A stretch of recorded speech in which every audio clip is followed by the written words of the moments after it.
Los Zetas se caracterizaron por la extrema violencia que desataron y con lo que operaban, como ellos operaban. Eran comandos de élite que recibieron la mejor preparación táctica en las escuelas de contrainsurgencia más temidas del planeta. Sin embargo, en 1997, esos elementos traicionaron a su patria para transformarse en la maquinaria de guerra y muerte del Cártel del Golfo. Su nombre era Los Zetas, y al frente de ese grupo de soldados criminales se encontraba Arturo Guzmán de Sena, el Z1, quien transformó a sus gafes en los sicarios más brutales del narcotráfico. Fueron maltratos, fueron golpes, nos quemaban las piernas con un bat, los calentaban en lumbre que ellos tenían y nos ponían el bat caliente si nosotros nos movíamos en la noche. Los Zetas inauguraron una nueva era de violencia, militarizando el crimen organizado al extremo. De esa manera superaron en crueldad a todos los cárteles mexicanos. Esta es la historia de un desertor que convirtió a soldados en psicópatas que redefinieron el negocio de las drogas. El soldado que se convirtió en monstruo.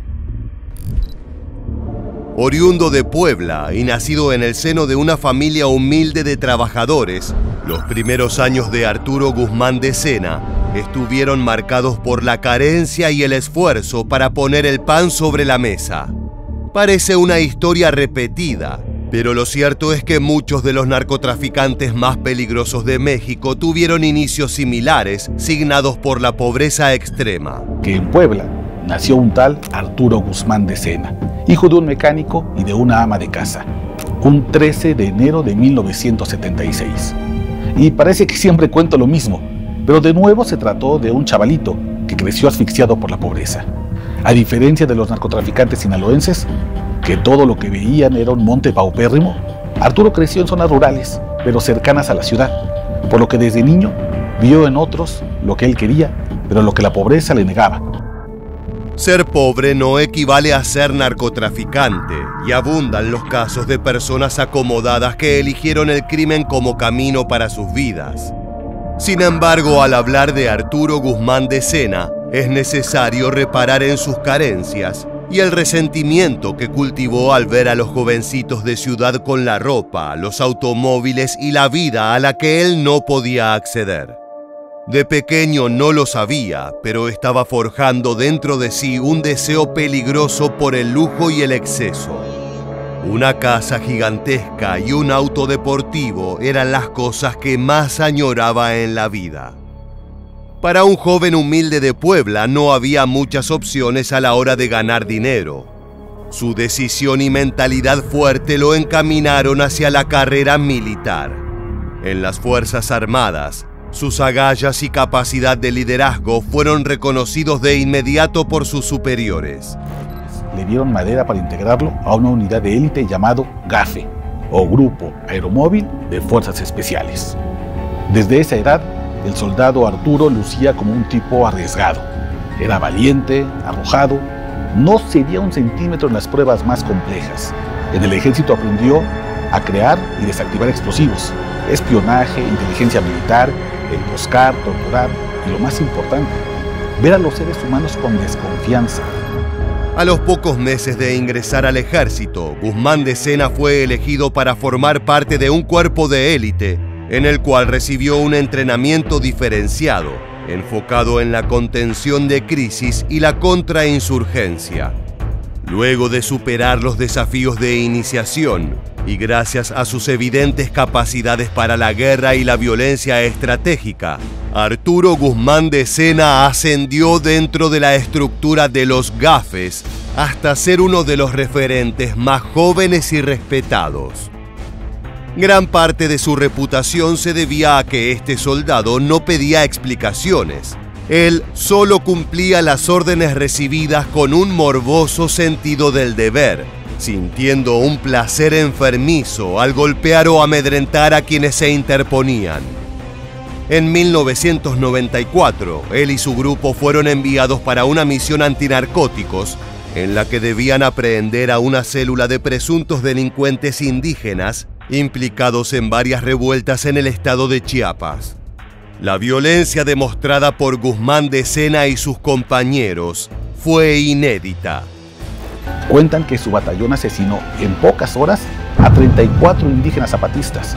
Y tal vez sea parte de su relato fantasioso, pero narraba con orgullo que esos rebeldes los arrojó a los ríos con cocodrilos, no sin antes cercenarles orejas y nariz. Aquello sin duda había marcado toda su vida. La masacre de la insurgencia zapatista fue un antes y después en la mente de Guzmán de Sena. En ese operativo comprendió que sentía una pasión marcada por la violencia, pero que no necesariamente estaba relacionada con la defensa de la ley.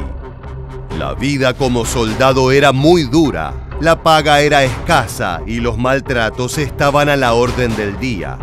Los superiores insultaban y denigraban a sus tropas, generando un resentimiento no solo por la jerarquía castrense, sino también por todo el sistema.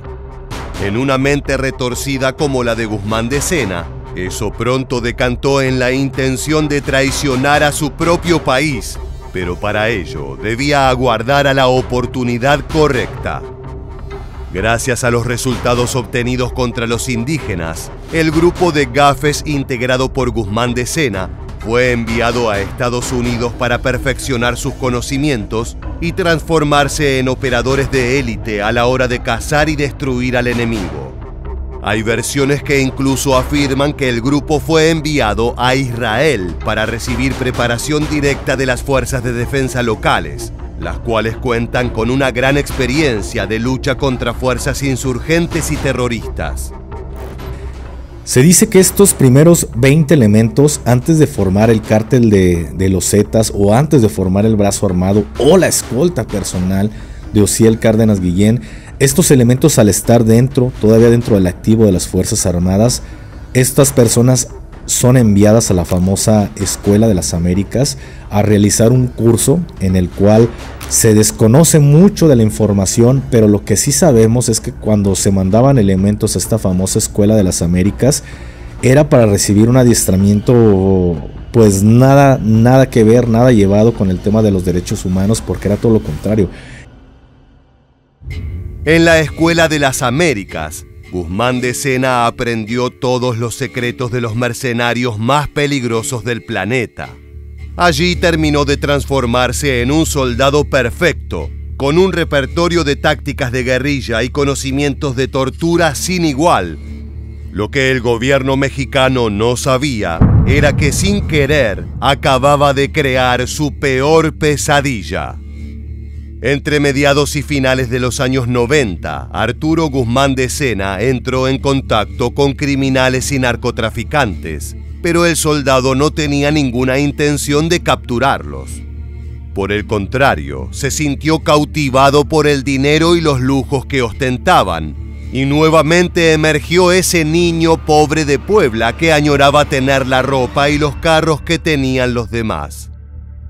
En concreto, Arturo Guzmán de Sena entabló conversaciones con operadores del Cártel del Golfo, una de las organizaciones más antiguas y poderosas de México. El líder de dicho grupo, Osiel Cárdenas Guillén, estaba en búsqueda de nuevos integrantes para conformar una suerte de grupo comando con capacidades de élite. Y en lugar de entrenar desde cero a pistoleros sin experiencia, dirigió su mirada a soldados frustrados por bajos salarios y malos tratos. Pero los buscaba con adiestramiento en México y en la Escuela de las Américas, una academia de institución castrense del Ejército de Estados Unidos, famosa por formar a los más crueles mercenarios. Quería una patrulla personal de hombres entrenados para la guerra, ya que temía que se avecinaba un gran conflicto entre cárteles. En ese esquema, Guzmán de Sena era un candidato ideal para integrarse a la nueva célula del Cártel del Golfo. Que ellos empiezan a tener contacto ya directamente con estos personajes del mundo del narcotráfico, y aquí, según la versión oficial, es que Guzmán de Sena deserta estando o realizando esta actividad de judicial militar para irse con Osiel Cárdenas Guillén Y de ahí Osiel Cárdenas Guillén le dice: contrata o recluta más personas como tú para que se vengan aquí a engrosar mis filas, los quiero como escoltas. Y la versión es de que Guzmán de Sena va y recluta a sus antiguos compañeros llamados los Zetas. La oferta le resultó irresistible a De Sena. Mejor paga, lujos, drogas, respeto y sobre todo, dejar atrás la dura vida militar de maltratos y entrenamientos extenuantes. Así fue como un soldado de élite, entrenado por los mejores instructores, desertó para llevar a cabo un pacto con el diablo. El pacto con el diablo. La intención del Cártel del Golfo y de Osiel Cárdenas Guillén era constituir una fuerza de choque para contrarrestar el crecimiento de otros cárteles que le hacían competencia, entre ellos el muy poderoso Frente de Sinaloa. Si bien Guzmán de Sena era una excelente incorporación, no existe ejército de un solo hombre. Es por eso que el capo del Golfo le encomendó la misión de convencer al resto de sus compañeros de unírsele. La tarea no le resultó para nada difícil. Él era un líder natural, y el nivel de vida de los soldados era tan miserable y tan mal remunerado que la oferta del narcotraficante parecía como caída del cielo. Arturo Guzmán no solo era una máquina de matar, sino que también resultó un exitoso reclutador, lo que complacía a Osiel Cárdenas Guillén. Para 1998, Arturo Guzmán ya formaba parte de la defensa paramilitar del Cártel del Golfo. Y así llegamos a 1999, y aquella estructura criminal aún no tenía nombre. Lo de los Zetas y la clave numerada va a llegar meses más tarde.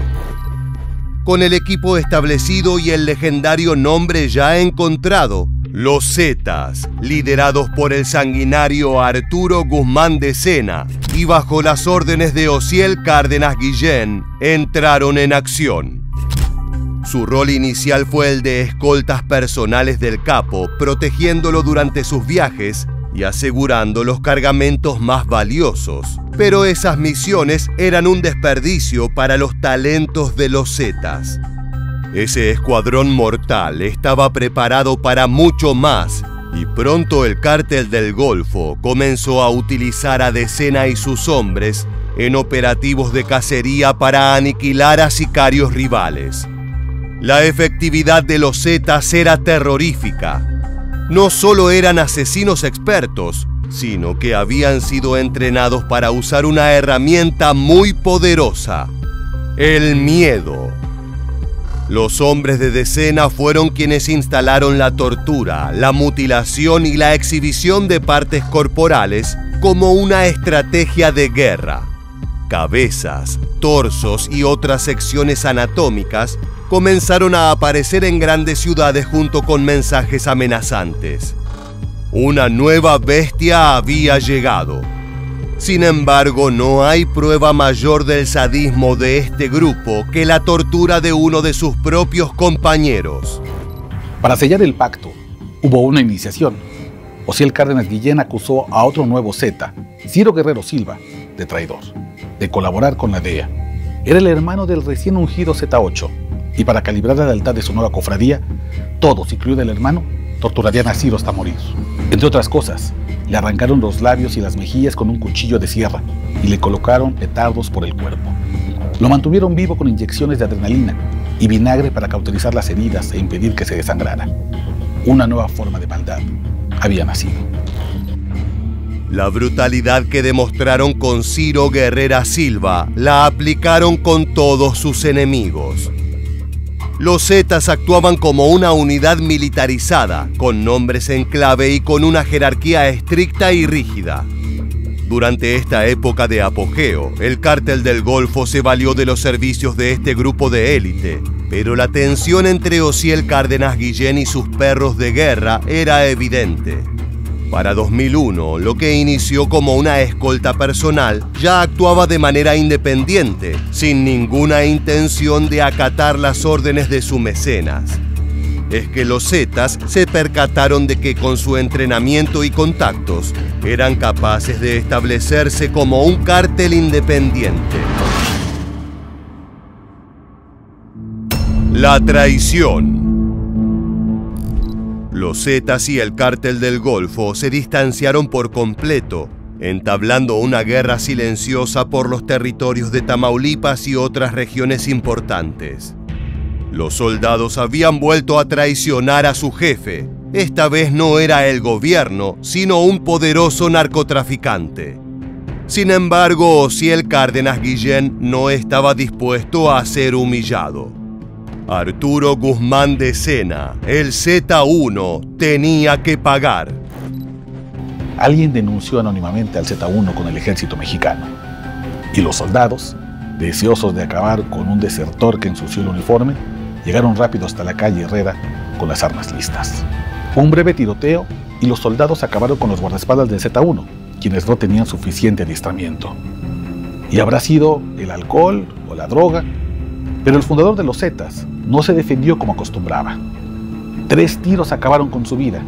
Un cuarto en un brazo, dicen que se lo dieron gratis, a la altura del escudo cerca del hombro, donde los soldados llevan la bandera mexicana. La última afrenta por ser un traidor a la patria. Con el fundador asesinado, los Zetas entraron en un breve periodo de crisis.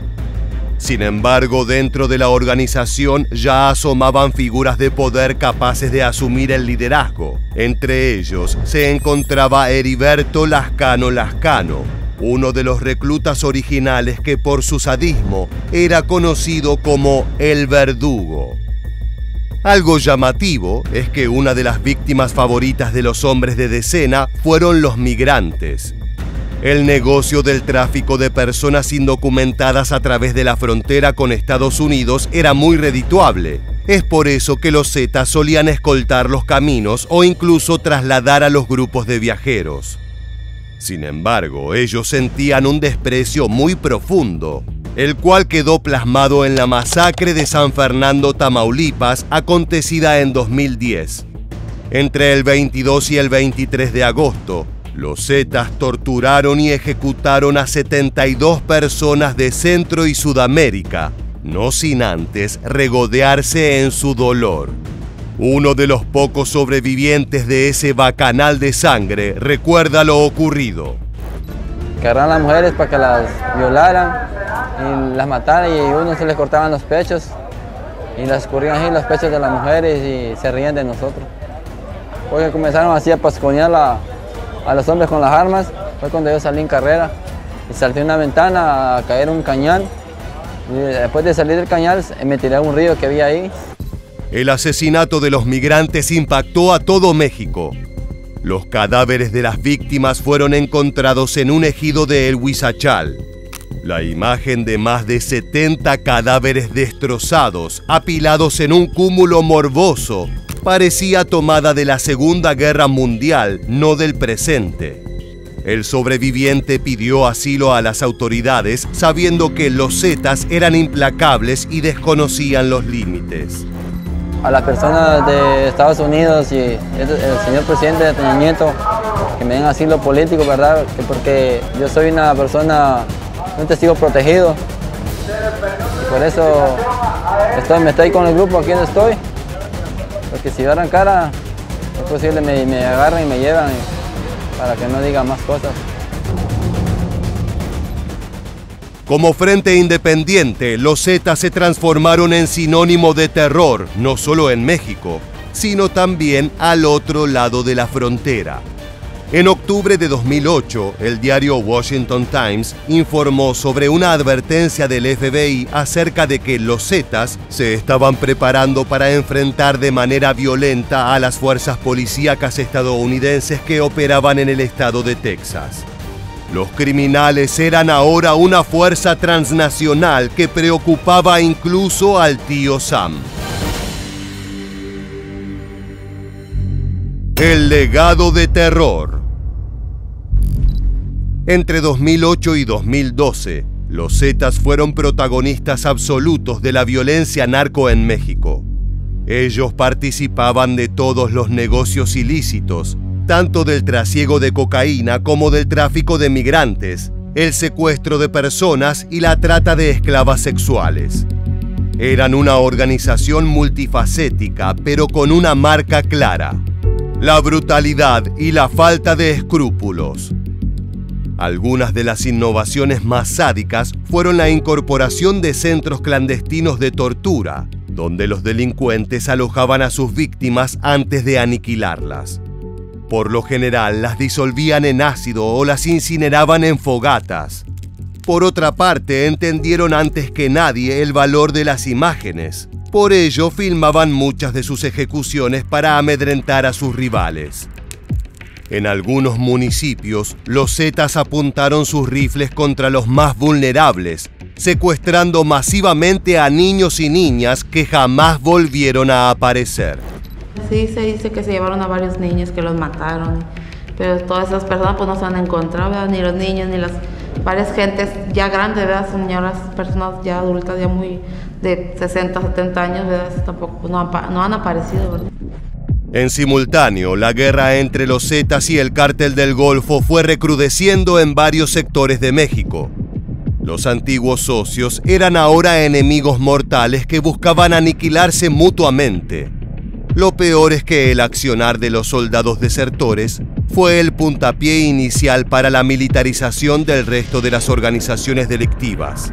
Ellos inauguraron una nueva era en cuanto a brutalidad narco, impulsando al resto de los cárteles a sumar armamento de mayor poder y a entrenar a sus sicarios como si fueran soldados profesionales.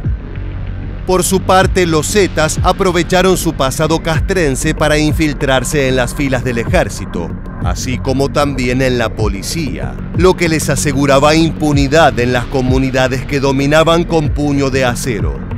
Las víctimas trataban de denunciar los crímenes de estos hombres, pero sus lamentos caían en oídos sordos. Lo primero que hizo una de mis cuñadas es venir aquí a la presidencia y habló con el presidente y el presidente le dijo que no podía hacer nada. Que él también estaba amenazado y no podía hacer nada. Pues, no hizo nadie nada. Y pues la policía también participaba ayudándoles. Pero el clima caótico generado por los zetas terminó siendo su perdición. Los asesinos se ganaron enemigos en todos los flancos, tanto con el Cártel del Golfo como con los hombres de Sinaloa y el Cártel del Milenio. En simultáneo, las autoridades estaban decididas a apresar a los responsables de esas masacres horripilantes, utilizando a la Marina y el Ejército en los operativos. Entre 2012 y 2013 fallecieron figuras importantes como Heriberto Lascano, mientras que otros referentes como Miguel Treviño Morales fueron apresados por las fuerzas de seguridad. Más allá de este ocaso, su oscuro legado continúa vigente. Arturo Guzmán de Sena demostró que el entrenamiento militar en manos equivocadas puede crear monstruos. Los zetas no solo cambiaron el narcotráfico, lo militarizaron. La lección: cuando el Estado falla, los peores demonios surgen de sus propias filas. De esta manera llegamos al final del video. Te invitamos a suscribirte y activar las notificaciones de nuestro canal. Sin más, nos despedimos hasta la próxima entrega de Militarmente. Gracias por acompañarnos.